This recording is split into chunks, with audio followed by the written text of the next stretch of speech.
Well, hello, my Instacart shoppers and customers and other gig workers. Here we are, just doing another little have your cup of video, start the day, try to stay motivated, on and on we go.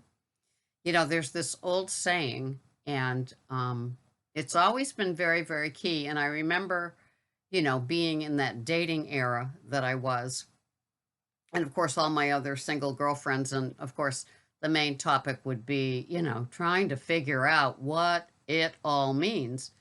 And this old saying is, don't judge me by my words, judge me by my action. And I know that sometimes when like Greg and I are watching a movie, there's this like smooth talking kind of person that um gets successful, so to speak, with the other person because she is such a smooth talker and charmer. And, you come out of the movie and you just like, yeah, that's true. And that's what it's like dealing with the gig apps that we do. And I will tell you that working for corporate America in my cashiering and in-store shopping gig, it's the same thing. It's like there's no, it's like secrets from supervisor all the way up, right? Now my hours have been cut at what I was considering my cushion job. It's July, and I was, even though it's exhausting work, but the pay is great, and I was just planning on just you know doing a lot of those sort of shifts to tuck away money, because I guess supposedly what they're paying us now goes away after Labor Day or after October. I'm not sure. But my hours were cut. So my cushion just got, um, just got lowered or smallened. Smallened, is that a word? Just got smaller. And so once again, it's like the panic and everything else sets in. And of course, with my digging out of my Instacart rating with my 3 4 star ratings, freaking divas, um, freaking entitled people, but I digress. Anyway, so that everything is dicey, everything is difficult. It seems with our post-pandemic world that everything is pretty much 100%. And now when I do any Uber driving, it's, clearly carless people that either work on the islands and I have to get them to the ferry, or, they have to take these, untourist related sort of things. Sometimes I deal with a lot of um, healthcare workers, and I think that the company probably pays for um, their Uber lifts to and from work because they're that valuable, right?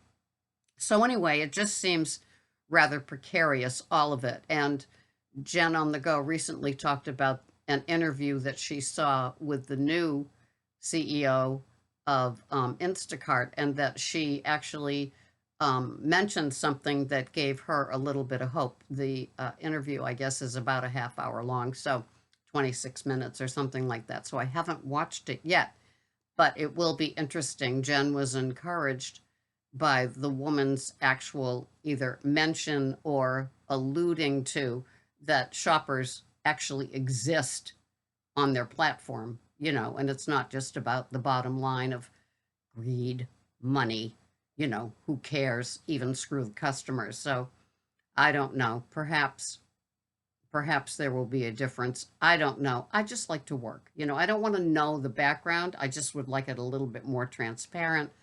I would, in my blow out the candles on my birthday cake, not really.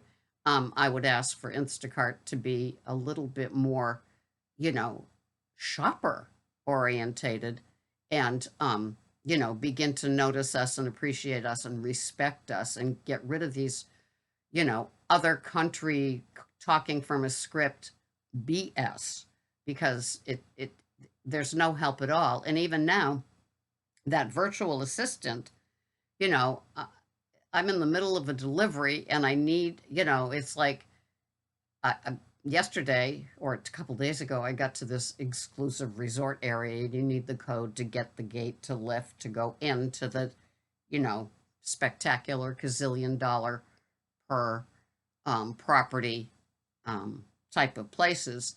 And it's like they didn't give me a code. And it's like 7 in the morning, and I've got, $300. It was $300 worth of groceries in my trunk, in my Belford $50 a pop thermal bags. And it's like, no code to get in. And one lady clearly, it happened twice, same resort area. And one lady clearly has her non Cape code. So I wrote down this one. I finally got it. I had to, I was in the middle of, contacting Instacart when the lady actually returned my call that I left for her. And customers don't want to be called, but if this is absolutely necessary, yeah, I got your groceries. Yep, your organic this and your gluten free that and your, you know, picky list of everything for you. And I'd like to get it to you.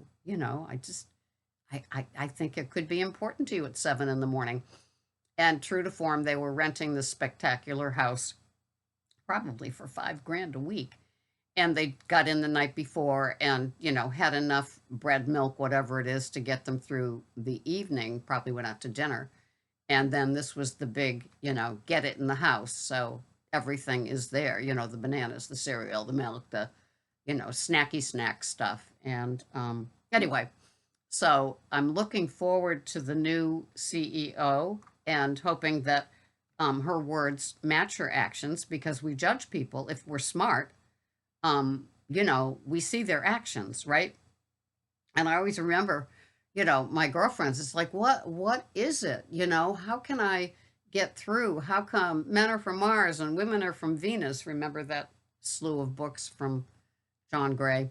And it's like Instacart is from Mars and shoppers are from Venus, and we set out to just do a good job, a good shop. It's nice when you have a responding customer that can guide you through it.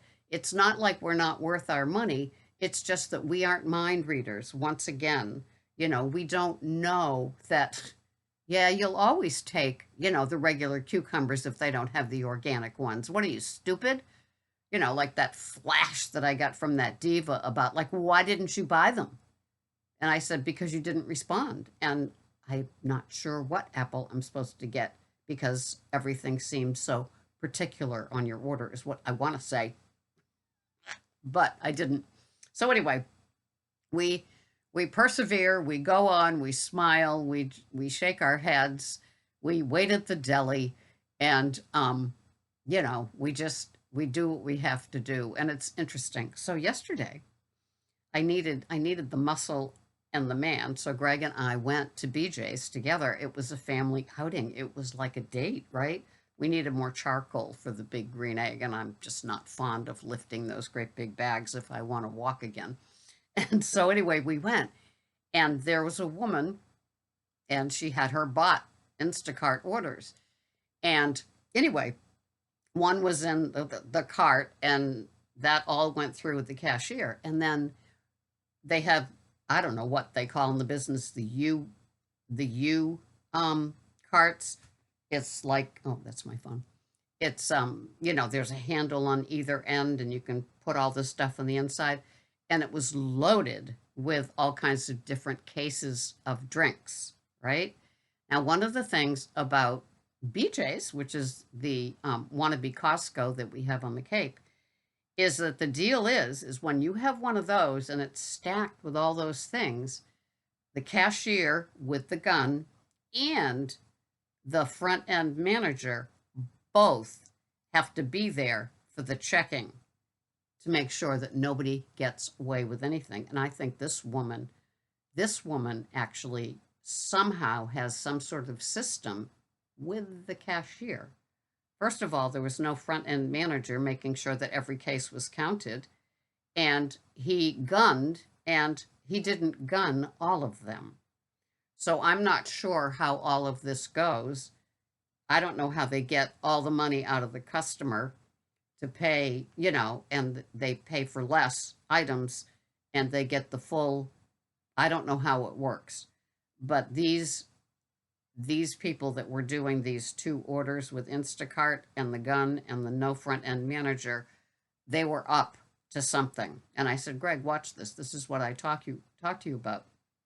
Not that he understands Instacarting, but yeah. And then I was in Stop and Shop, and there was the husband, wife, and two kids doing an Instacart order, family style. Okay, all right. I guess there's no overseeing of anything like that. Although, when we think of how Instacart can continue to punish the shopper with the little messages about dive closer and start your batch type of things.